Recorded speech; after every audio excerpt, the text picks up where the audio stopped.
Hello bachcho, so let's understand the question first. A geostationary satellite is at height h above the surface of the earth. If earth's radius is r, then co-latitude find करना है minimum and maximum co-latitude. Area of the earth escaped satellite के communication के लिए. So बच्चों simple अगर हम देखें यहाँ पे हमको ये डिस्टेंस कितनी हो जाएगी हमारी r प्लस एच सैटेलाइट की सेंटर से.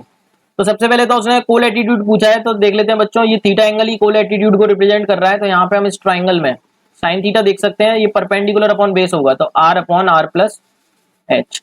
तो बच्चों थीटा कितना आ गया, sine inverse r upon r plus H. ये मिनिमम कोल एटीट्यूड आ गया बच्चों हमारा, तो ए ऑप्शन सही हो जाएगा. अब उसके बाद उसने एरिया पूछा है हमसे कि अर्थ पे कितना स्केप आउट हो रहा है जो कम्युनिकेशन के लिए यूज नहीं हो पा रहा है. तो बच्चों सैटेलाइट तो इतना ही एरिया कम्युनिकेट कर पाएगी.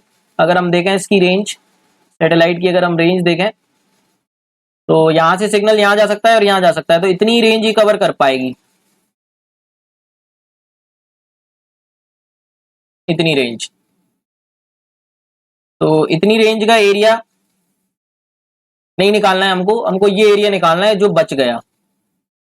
तो बच्चों हम मान लेते हैं ये एरिया हमारा टोटल एरिया ए है, या ये एरिया ए1 है और ये एरिया रेड वाला ए2 है. तो हमको पता है कि जो ए1 प्लस ए2 होगा that is equals to 4 pi are square, ये हमको पता है बच्चों.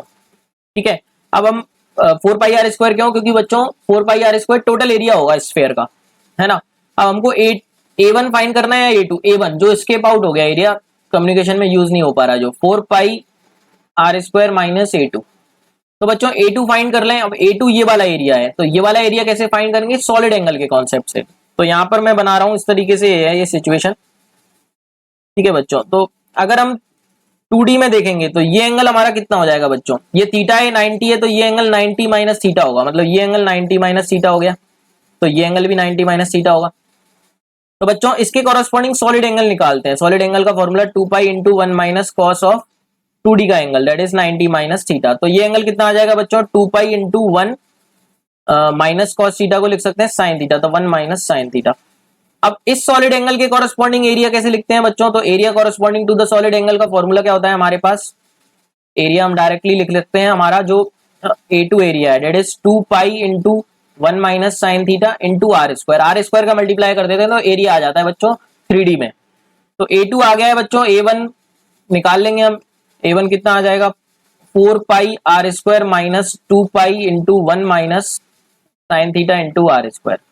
तो बच्चों इसको सॉल्व करेंगे तो यहाँ पे हम बोल सकते हैं ये कॉमन आ जाएगा 2 पाई आर स्क्वायर, और इसको डायरेक्टली लिख सकते हैं 1 प्लस साइन थीटा करके भी देख सकते हैं. यहाँ पे 2 पाई आर स्क्वायर माइनस करेंगे तो 2 पाई आर स्क्वायर प्लस का बचेगा और ये प्लस हो जाएगा, इसलिए प्लस इंट्रोड्यूस हो गया है, तो सी ऑप्शन करेक्ट हो जाएगा. I hope you got the answer. Thank you so much and all the very best.